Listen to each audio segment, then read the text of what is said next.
E tem outro ponto também que hoje em dia, isso aqui tá muito em discussão, que é a questão de chamar Deus de você, né? Tem algumas igrejas que até mudaram a letra dos hinos. Então, os hinos que falava você, colocou o Senhor, porque não pode chamar Deus de você. Isso é um fato? Isso é algo real? Isso é algo que tem algum sentido? Vamos lá, André. Você tá apontando pro sujeito. Certo. É um sujeito talvez definido, ok? Deus tem 70 nomes no judaísmo. 70 nomes? 70 nomes. Legal. Jeová Rafá é o Deus que cura.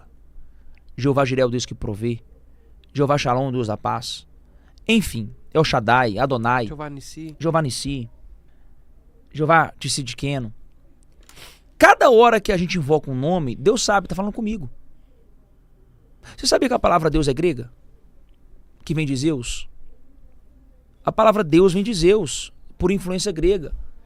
Porque o judeu não chama Deus de Deus. Se você comprar a Bíblia King James, a Bíblia King James chama ele de Yahvé, de Jeová. Jeová. Não usa a palavra, o termo Deus. Então, como que se resume a isso, Pedro? Eu acho que Deus não tem um ego. Acho que Deus não tem esse problema de identidade, de ficar nervosinho, bravinho. Você não, pastor. Esses pastores que têm essa necessidade. Você não, menino. Ô, garoto, é pastor Pedro. É porque ele não é ninguém. E aí o título dele é que fez dele alguém. Ele não confia na pessoa dele, na imagem dele, no nome dele. Ele precisa do título. Por isso que Paulo vai escrever assim, ó. Paulo ou apóstolo. Porque o Paulo é maior do que o apóstolo. Que isso, Paulo é maior do que o apóstolo? É. O apóstolo só existe porque existe o Paulo. O pastor só existe porque existe o Pedro. Entende? Então, antes de você pastor, eu sou Pedro. Essa é a minha identidade. Pastor é meu chamado, é meu ofício. Eu sou Pedro. Yes. Entende? Então, toda vez que eu preciso de um título pra me firmar, pra eu me sentir alguém, é porque eu tenho um ego muito frágil. Eu tenho uma confiança muito frágil em quem eu sou. Então, Deus vai ficar ofendido porque chama ele de você. Não, é um sujeito definido. Você tá dizendo quem que é. E ele sabe, tá falando de mim. Ele só não usou a palavra Deus porque talvez até na licença poética fica feia. A palavra ali, talvez Deus ou Senhor ou qualquer outra palavra que arremete a Deus, naquele contexto não encaixaria. Pra mim, eu vou resumir.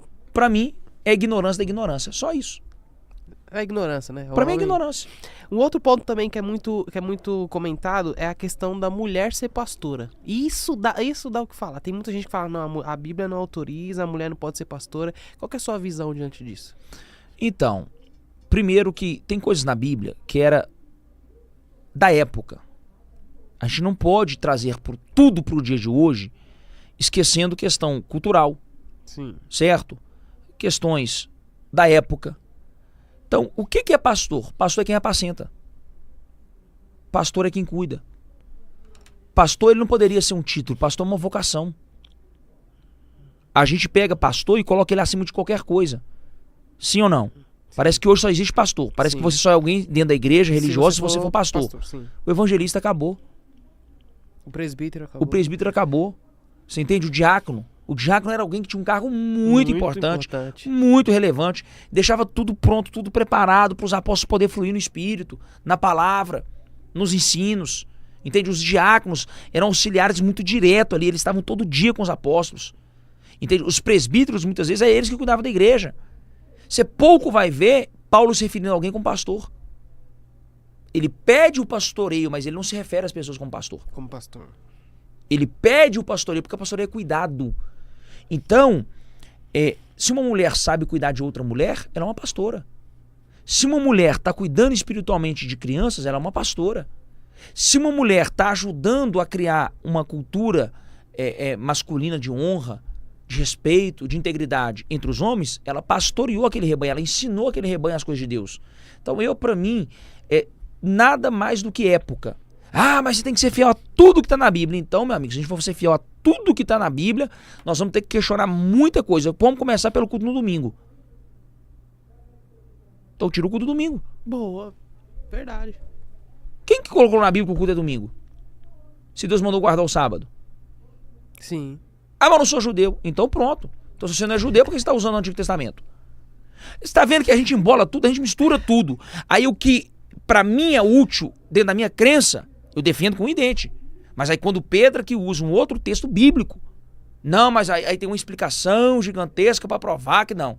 Então pra mim, cara, eu respeito a doutrina de qualquer igreja. Eu não sou um cara que vou ficar aqui confrontando, falando que tá errado. Eu respondo quem me pergunta, que é a minha função ensinar e falar o que eu penso. Mas na minha igreja eu não fico perdendo tempo confrontando todas as doutrinas erradas. Eu prego o que eu creio. Eu acho que o evangelho, André, ele deveria ser mais simples. Jesus veio simplificar e o homem está complicando. Jesus veio facilitar e o homem está dificultando. Jesus veio jogar por terra todas as barreiras, unir grego e romano, unir judeu e gentio. Ele foi lá em Samaria para quebrar a barreira entre Samaria e Jerusalém. Jesus o tempo todo se dirigiu ao pecador, trazendo ele de volta para a sociedade. Ele cura uma mulher de fluxo de sangue e traz ela da cidade do refúgio para dentro da realidade da sociedade. Ele pega um homem cego e devolve ele a dignidade de viver como um homem digno. Ele pega um Zaqueu, cobrador de impostos, e devolve para esse homem a dignidade de ser visto agora com bons olhos. Jesus está o tempo todo incluindo pessoas no seio da igreja. E nós estamos dificultando. Olha, aprenda de mim que sou manso e humilde, o meu fardo é leve e suave. Uau. Ah, o evangelho que esse pastor prega é light, mas o evangelho é light. Ah, mas o pastor, esse evangelho que esse pastor prega é um evangelho fácil, mas o evangelho é fácil. Se fosse para ser difícil, Jesus não tinha vindo. Continuava nos preceitos, nas liturgias, nos dogmas, nos rituais. Então Jesus veio simplificar. O nível máximo da fé é amor e crença. 3 coisas: fé, amor e esperança. Qual é a maior delas? O amor. Fé, amor e esperança. A maior dela é o amor. A gente fala muito mais de coisas que eu falei, irrelevantes, pequenas. Então, como que eu resumo a minha doutrina, André? Eu tenho um cerne de questão. Eu preciso ter prioridade. E todo o resto é secundário. Por que existe 10 mandamentos? Porque aqueles 10 mandamentos, eles alimentam os outros 613. Não são só 10 mandamentos. Para o judeu são 613. 365 proibições, 248 afirmações positivas. Você tem que fazer. 365 você não pode fazer. Ok? Mas por que Deus falou só 10 para Moisés? E aí Jesus fala em 1. O judeu colocou 613, Deus colocou 10, Jesus colocou 1. Amar a Deus acima de todas as coisas. E ao teu próximo como a ti mesmo. Cumpriu esse? Cumpriu?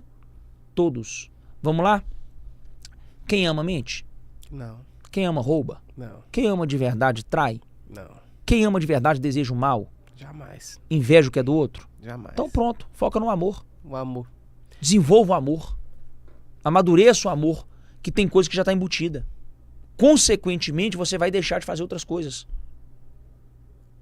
Entende? Então eu acho que assim, ela é pastora. Que bom que ela é pastora, porque as mulheres precisam ser apacentadas. Vai ficar deixando tudo na mão do homem? Não dá mais pra gente olhar pra Bíblia, querendo trazer coisa de 3.000 anos atrás, 4.000. Pra o tempo atual. Outro ponto. Então, calma, já vamos explicar. Então, você é a favor de atualizar a Bíblia? Não. A gente precisa atualizar a forma que a gente interpreta e aplica a Bíblia. A Bíblia não tem como mudar. Quem vai ter coragem de questionar um texto inspirado pelo Espírito Santo? Ninguém. Eu não sou doido, não. Quem é o Pedro na fila do pão? Ninguém. Jamais, ninguém. Eu vou questionar o que o Moisés escreveu, vou questionar o que um Paulo escreveu. Agora, eu posso olhar o que é saudável, coerente, dentro de um contexto. Entender tempos. Cara, é contexto. As pessoas querem pegar pontos muito isolados e fazer disso uma verdade, sem olhar o contexto. Então, quando eu fiz português, André, lá tinha uma matéria chamada resumo do texto. Resumo do texto, sim. Então, o que é o resumo do texto? Crente maduro não precisa de resumo. Ele gosta das coisas complexas. Ele gosta de textos mais abrangentes, sim, mais amplos. Mas para a pessoa que está caminhando agora, está começando agora, ela precisa de resumo. Ela não dá conta de ler uma tese. Ela não dá conta de desenvolver toda uma tese. Então, eu penso assim, novo convertido, vamos resumir para ele? O cara é maduro na fé? Aí a gente para de dar leite. Pra menina, a fé é leite.